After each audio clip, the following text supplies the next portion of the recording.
Are you excited about your first day of school? Yeah, you looking forward to it? Show you something too. You can always carry it while you're here. Right. Does that make sense? Yeah, but I can get that. Wait, Savannah, stop and wave real quick. Savannah. Bye. Have fun. Have fun. Okay, go ahead. Go ahead. And what are you doing with your big face in the camera? Can you do like a magic trick or something?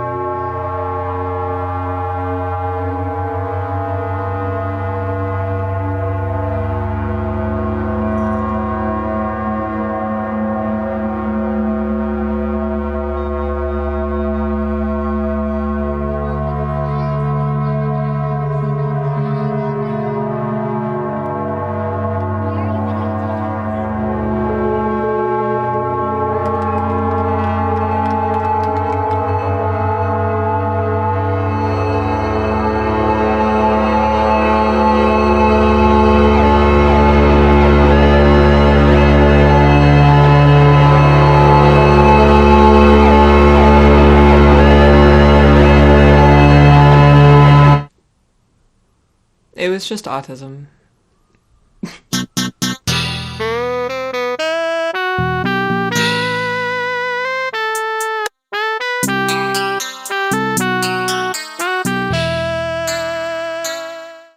I'm sure you're all very surprised. Hello, my name's Savannah, and it's nice to see you again with this new information I've acquired on my travels. In a video I made last year, I said I suspected I had a hint of the autism. Ho, more than a hint. Detective, this is the whole damned case. When I was there saying that I didn't really have any intention of going through the formal diagnostic process, I was content just thinking that was probably true. But as we all know, the truth begs to be officiated in a clinical setting. I was diagnosed in May at age 26. And even though I went into the diagnosis pretty confident about what the result would be and considered it a formality more than anything, I found myself really emotionally rocked by the certainty. The whole experience affected me a lot more than I thought it would. I felt first very sad, but then I felt an incredible sense of closure and moving on with my life from a pain that has affected me profoundly since I was very young. Just thought I'd turn that fucking thing off. The sense that has pervaded every aspect of my life up to now is that I am not like other people. As a young child, a lot of my problems seemed to be a matter of sensitivity. And so begins the very honest 3,000-word essay I sent to the doctors tasked with deciding what was going on. As part of the diagnostic process, I was told to write a 4-page minimum, effectively life and times of Savannah Brown, which needed to include a statement from my parents, in which my dad wrote, "As a very young child, Savannah wasn't interested in unnecessary interaction with others. She would always be the first to grow tired of playtime and head off to do something on her own. Adults often tried to make her smile or laugh in ways that would typically work on other children, but Savannah wasn't amused.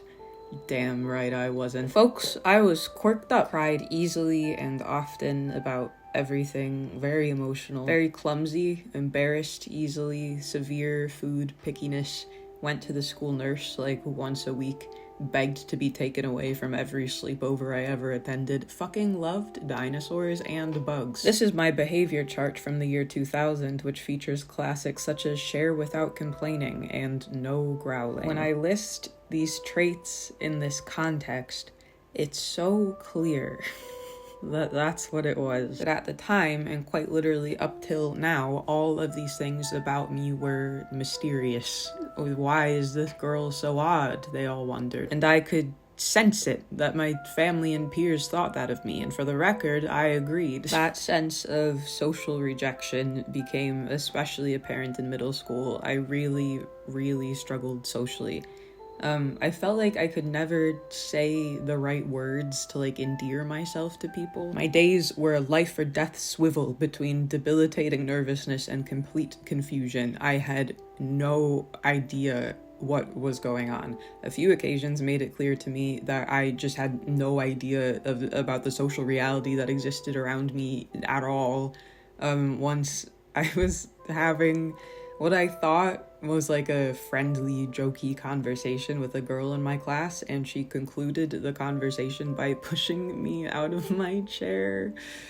Oh my god, stop bullying me. I very clearly remember approaching groups of kids, like my age kids, and being able to sense that something was wrong, like there was a bristling. I eventually figured out I was making my peers uncomfortable. I was making them uncomfortable with my personality. I'm surprised by how embarrassing this still is to recount. It was a tough time. I don't think it's an over-exaggeration to say I found school, like, traumatizing. My parents, bless them, did not know. I was a straight A student who never got in trouble for anything, so there was no indication anything was wrong there. They also didn't know I was autistic, obviously. They knew I was a little quirky, but there would not have even been an inkling that that's what it was. The information wasn't available. It's not their fault. Unfortunately, at home, the autistic traits were treated as bad behavior, which, in conjunction with the social rejection I felt, made it clear to me that I was bad. And these impulses only I seemed to have were bad, and I would have to fight against them if I ever wanted to be good.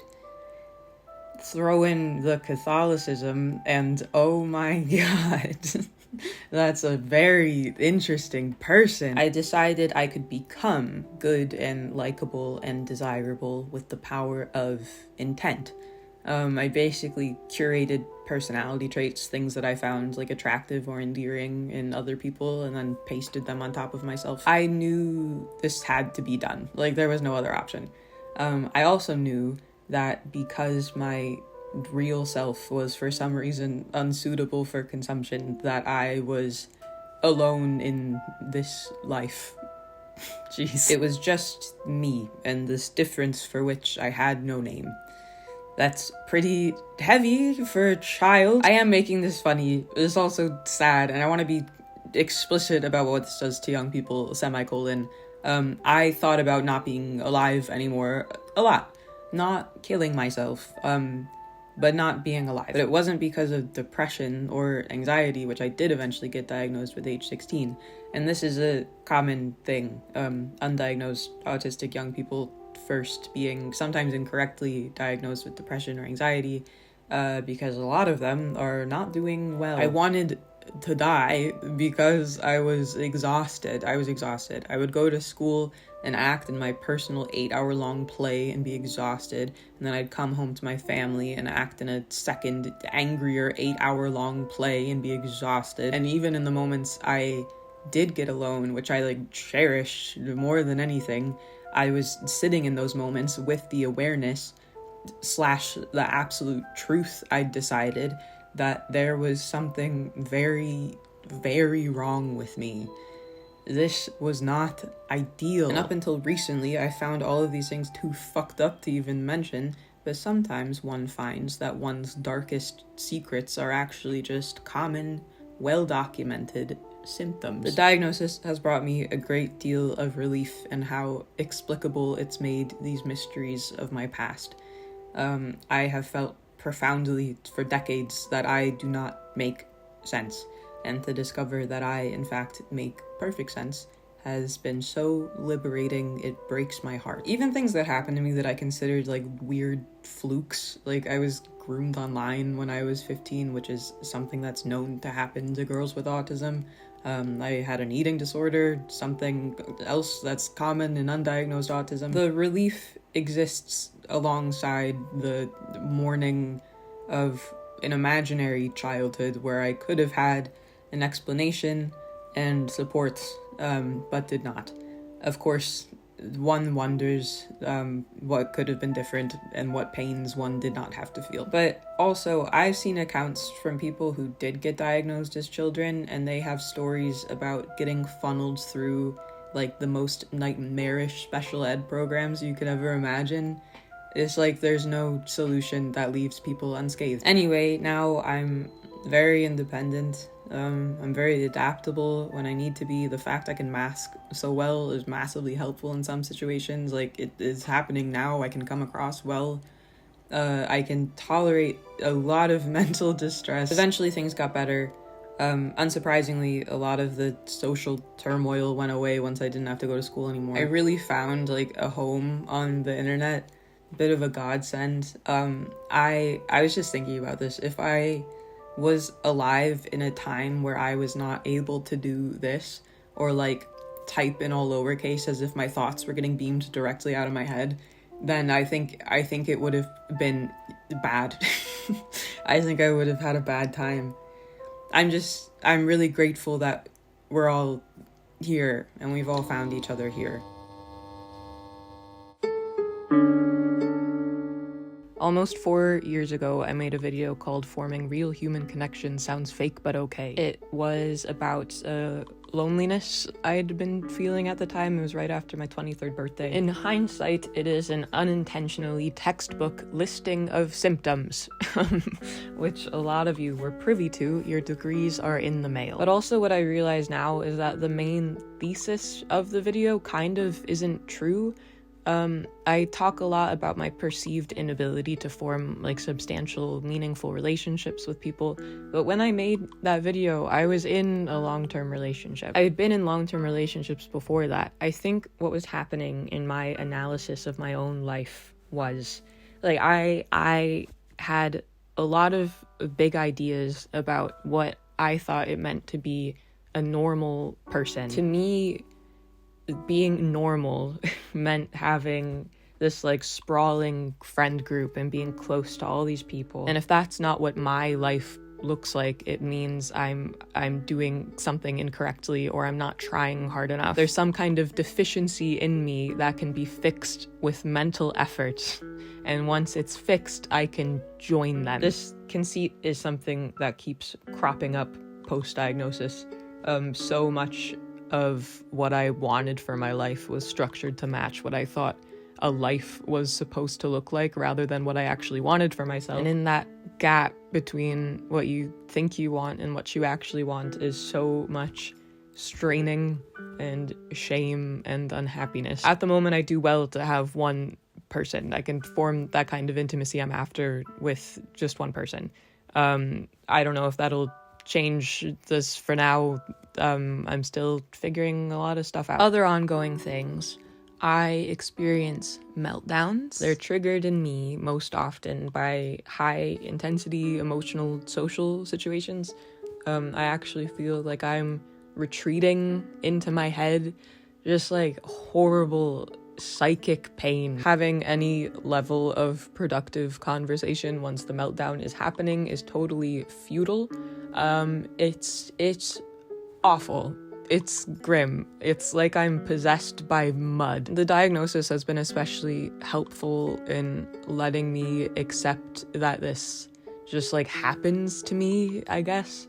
I've found my being an adult who throws tantrums like so humiliating, but recognizing this as an actual phenomenon that happens because of my autism and not just like a weird fucking thing that I do has been helpful in like finding solutions, but also just being nicer to myself. Okay, this is a lot, but I'd be remiss if I didn't mention it. If you're related to me, you mustn't watch this next part. I've been exploring and had discovered that there seems to be a higher incidence rate of autism among people who have fetishes. There's some research about it, not a ton, but to me it makes sense. People sort of operate in hyperfixation, sensory seeking, whatever. Just a theory. Look out for my book about it in 2032.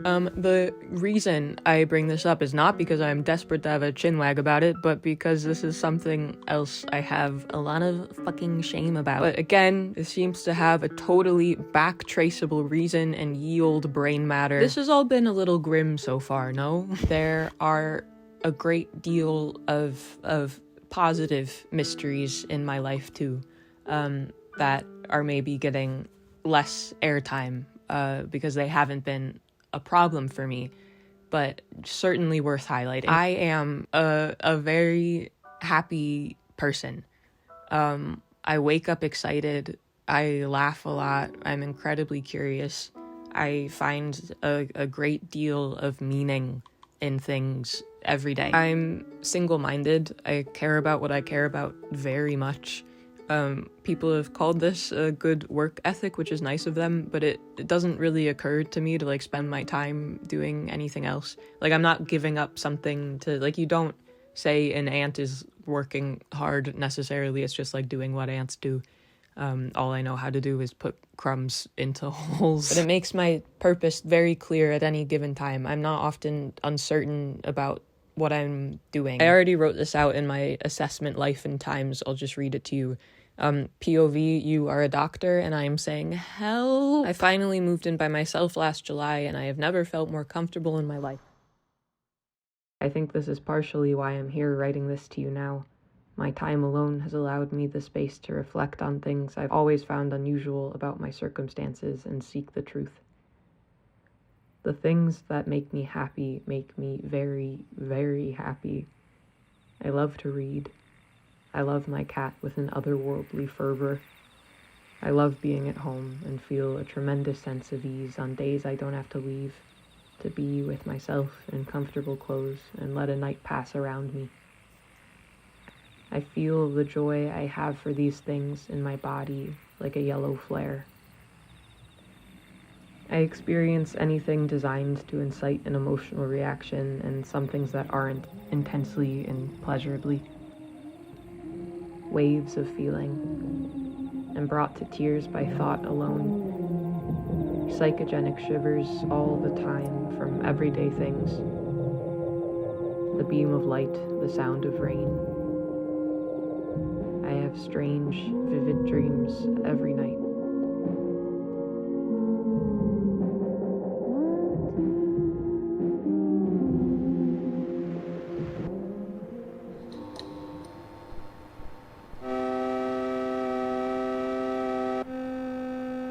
I've sort of been relearning how to be alive, given this context I now have. Specifically at the moment, I'm working on scraping the shame from the shame-covered things. Even simple stuff like watching the same media over and over again, or like pleasant sensory activities, they always felt a bit guilty. But now, not only am I able to remove the shame from those things, I can actually use them as like strategic regulatory tools. It's like treatment. Instead of penicillin, though, it's like, let's put on this John Mulaney clip for you quickly. Also, you guys try wearing noise-canceling headphones outside? Hot damn. Yeah, it's been really nice not trying to force things that I felt like my inability to accomplish or want were like indicative of failures deep inside me. If I feel 1 or 2 days after a party that all of the good life has been eradicated from my body, it's not like, oh my god, like I am not a real person. It's like, oh, we were expecting this. The awareness and the knowledge really lets you monitor your expectations and just be nicer to yourself. I think that alone is a huge advantage. There are fears, for sure. I'm lucky that I'm surrounded by people who either like knew or were like, yeah, that makes sense. And like on the internet, you all have it, you know. The thought of telling someone about it and them responding negatively is like pretty spooky. Like, that wouldn't be great. When it comes to masking, at least my first impulse was to be like, oh, I should like stop doing it. But actually it's a really useful and helpful thing to be able to do. I guess the goal really is to get to a place where I feel like I don't have to be doing it. Like anything, I think this is all just going to be stuff that I keep learning about. What is life but an endless series of answers to questions you haven't even thought to ask yourself yet? But I already feel like I understand myself so much better. And to be clear, it's not like, oh, phew, I'm not a freak. It's like, I am a freak, but it's really funny, and also there's a super good reason for it. Freak, complimentary, positive. I really think it's helps the people around me understand me better too, which is like just as valuable.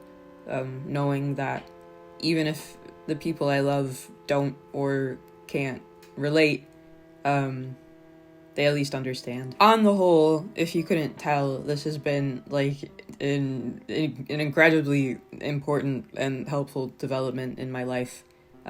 Certainly like a before and after kind of thing. I've found like a real kind of peace from it. I'm doing really well. If you related to any of this, sending love. I love seeing entire groups of friends get diagnosed. It's so funny. As we all know, it's not like spontaneously manifesting amongst them. It's that all of these people, even without the language or knowledge of what was happening to them, still managed to find each other. At the same time, it makes me sad. It makes me sad to think of anyone who felt the way I did. There seem to be like a lot of us. It's like the population of a small country have been trying to contort themselves into a shape that they never could have possibly made, and they're doing it like quietly so as not to inconvenience anyone with their suffering. Certain it's their fault for not understanding, feeling like there's some distinct lack in them that could be repaired if only they tried harder. It's really grim. It makes me sad. But hey ho, if that's you, I hope you're doing better now. I've been thinking of myself as like a young child a lot, before it was apparent to me that anything was the matter. No mysteries. That like usual curiosity, that kind of gentleness. I'm trying to carry that around